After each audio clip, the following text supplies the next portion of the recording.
Hi, everybody. Tim Hughes here. I'm the CEO and co-founder of DLA Ignite. With me today, I've got Bill Jensen. Bill, and we're going to talk about your ninth book, which is The Day That Tomorrow Said No. But before we get into that, where can people find you on the internet, on social and stuff? www.simplerwork.com. Because you actually have the nickname, don't you, of Mr. Simplicity? Right. That's based on my first book, which was And titled how did you get that name? Simplicity. My first book titled Simplicity really showed the world that we can do things much more simply, much more easily. And I'll tell you the secret, Tim. It's no Go on. big deal. But so few people do it. It's empathy. Hmm. It's putting yourself in the receivers or the audiences or the workforce's shoes. It really comes down to what's now called design thinking, which always works backwards from the user's needs. So making things simpler, it's really stop designing it the way you want it to be. Yeah. And whether it's your communication, whether it's your rollout of your changes, whether it's your training and development, whether it's your leadership development, whether it's your strategy, start putting yourself in your audience's shoes, and things become much simpler that way.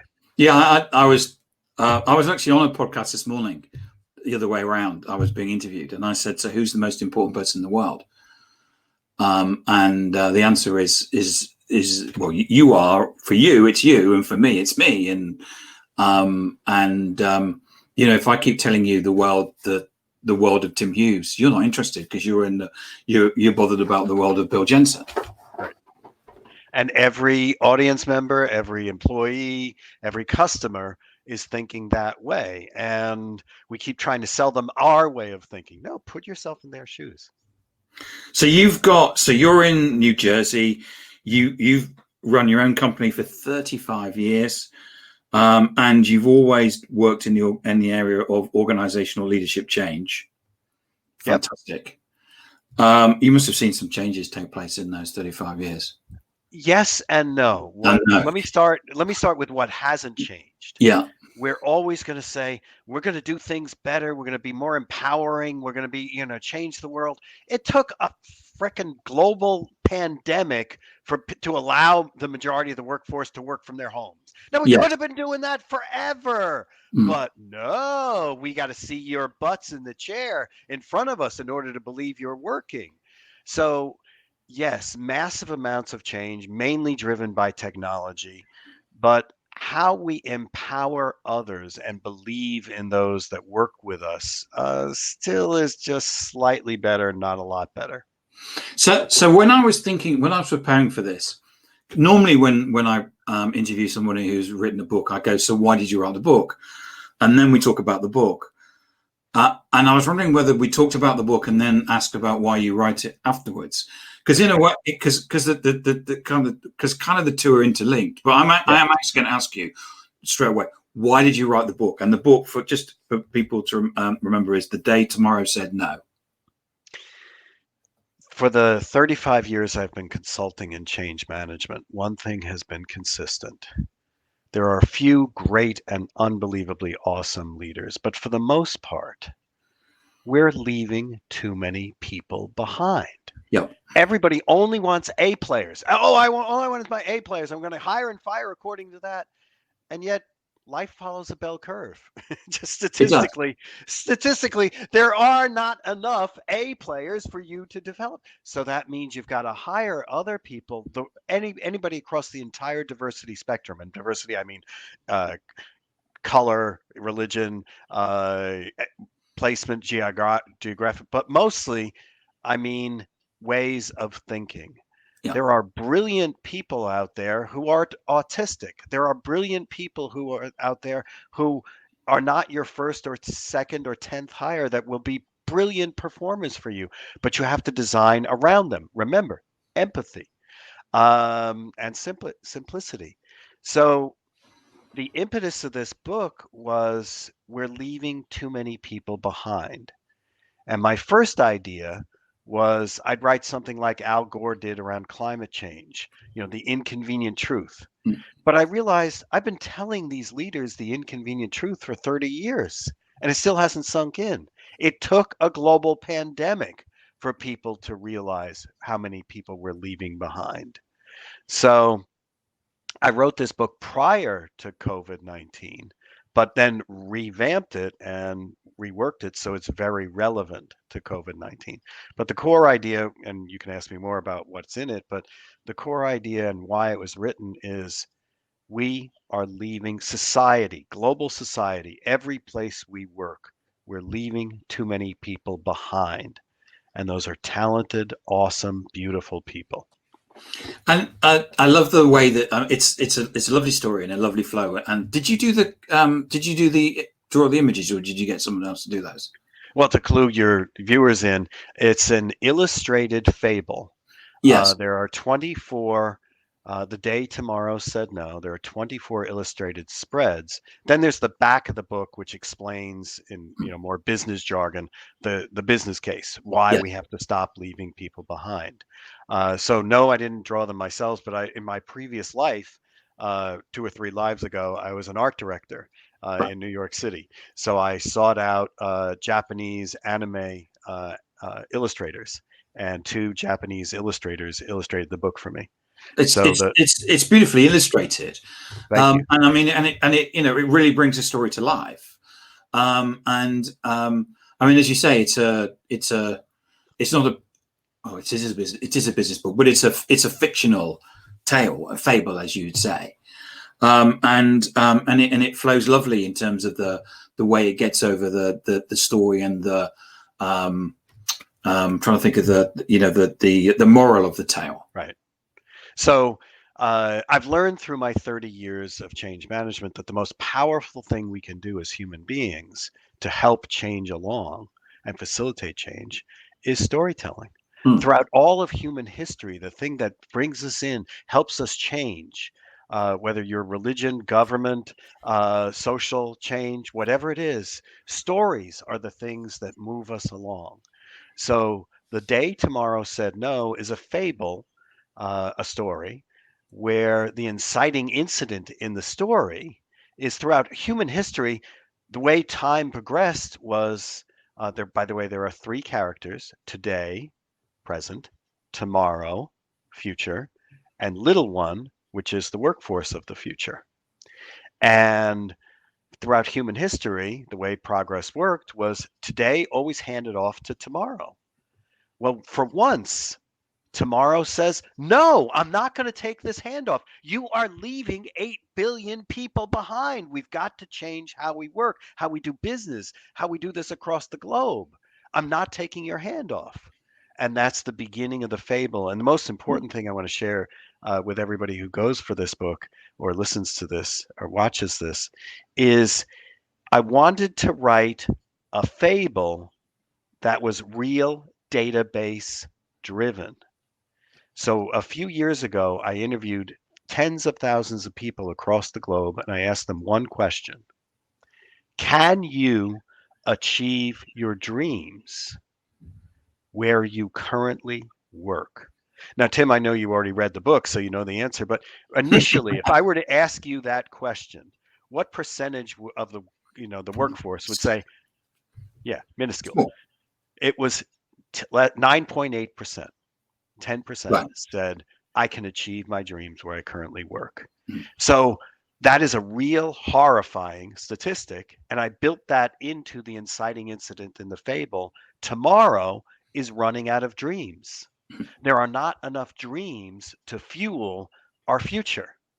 So it's about the 3 characters' journey. How do we discover a way to keep the future alive?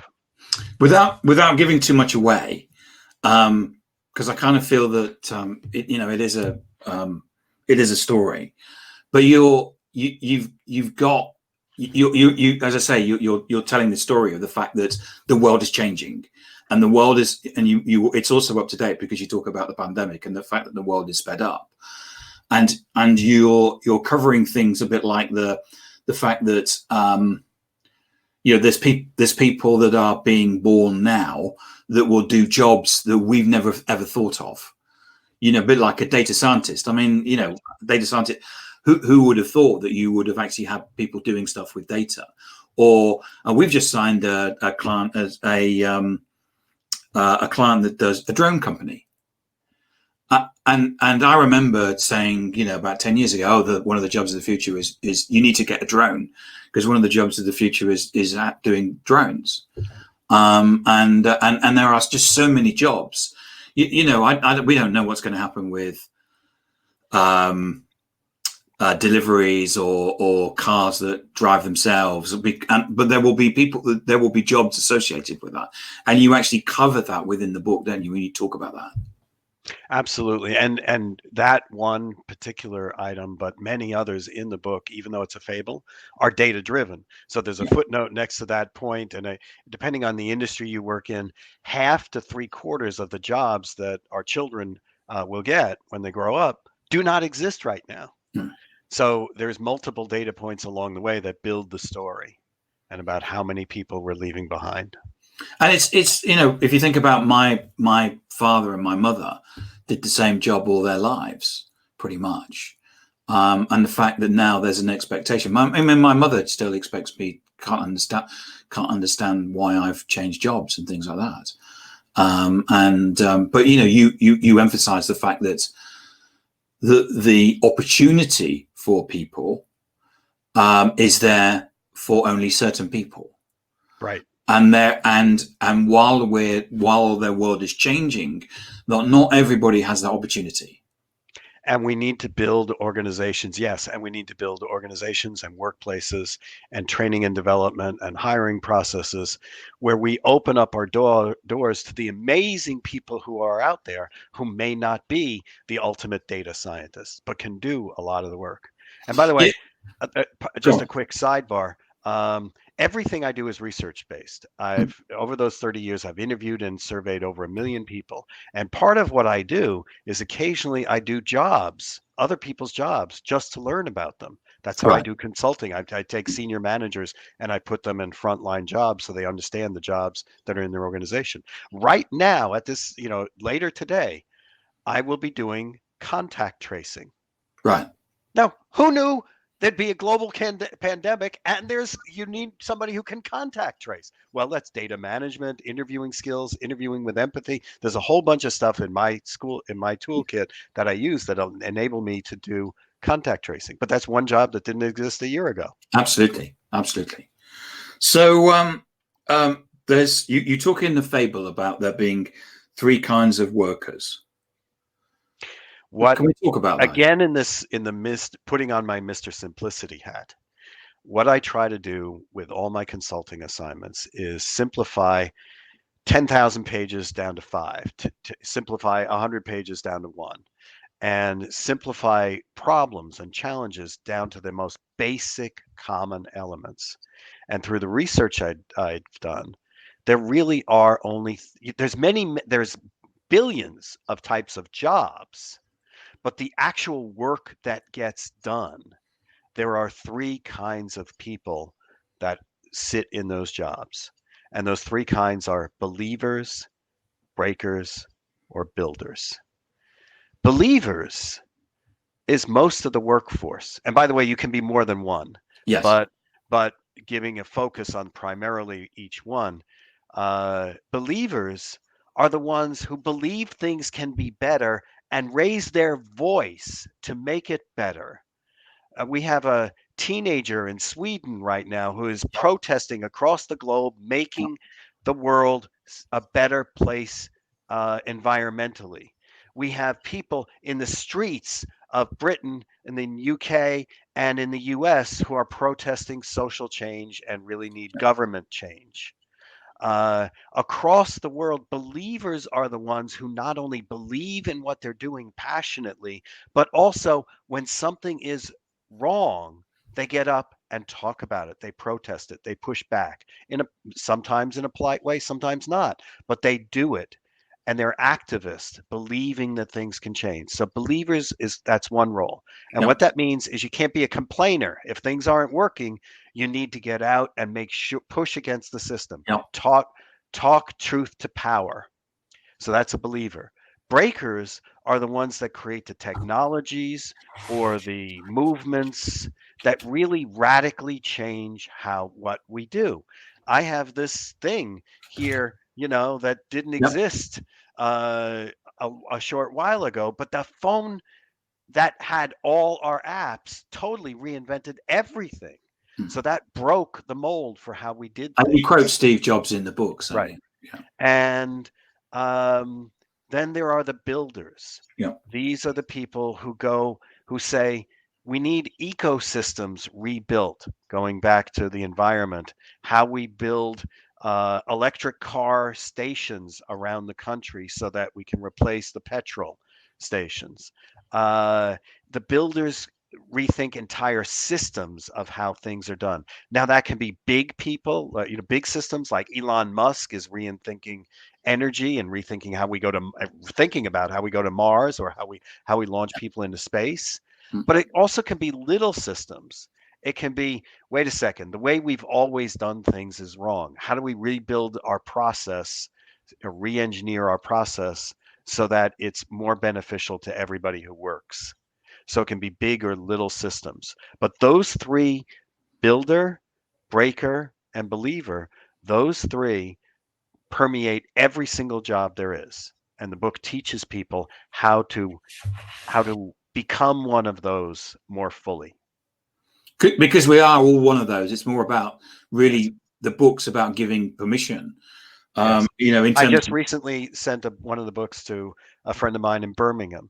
right. And she said she works at Mondelez, which is a cookie and candy manufacturer. And she said, "Oh my God, I'm a breaker, and I never realized it. Mm. I'm going to help my team be more breakers within the construct of that company." Yeah, and I think there's a lot of believers out there who when I grew up, you were told everybody has their you should be children should be seen and not heard, and all of those sort of comments that you get as you get older.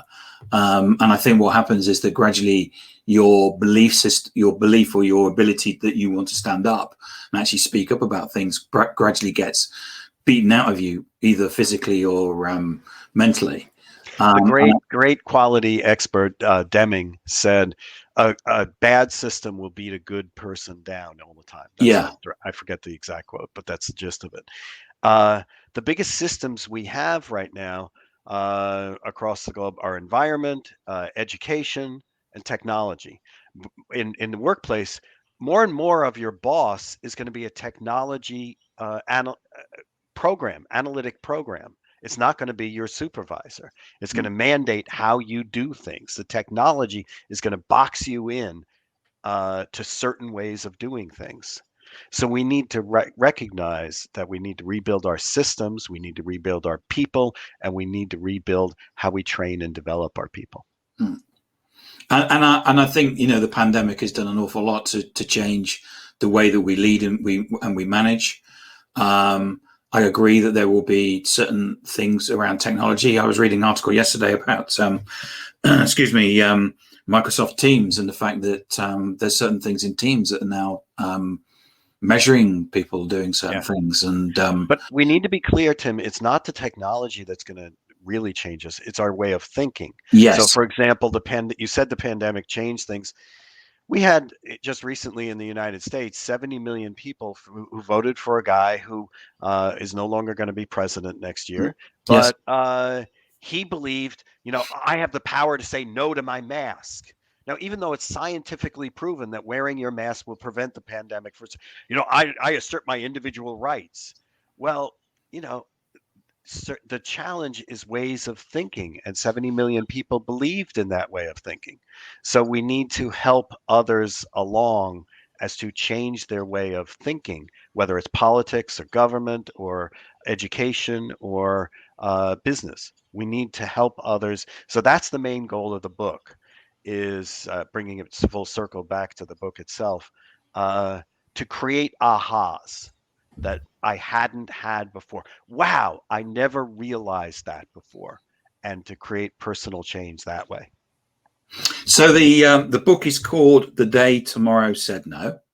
It's your 9th book. Where can people get hold of it, Bill? The website is Tomorrow Said Yes. And in order to get yes in the title, there's no .com. It's dot. It ends with y.es. So Right. Tomorrow Said Yes, y.es. And people can find you on LinkedIn. Yes. Yeah. So you, yeah.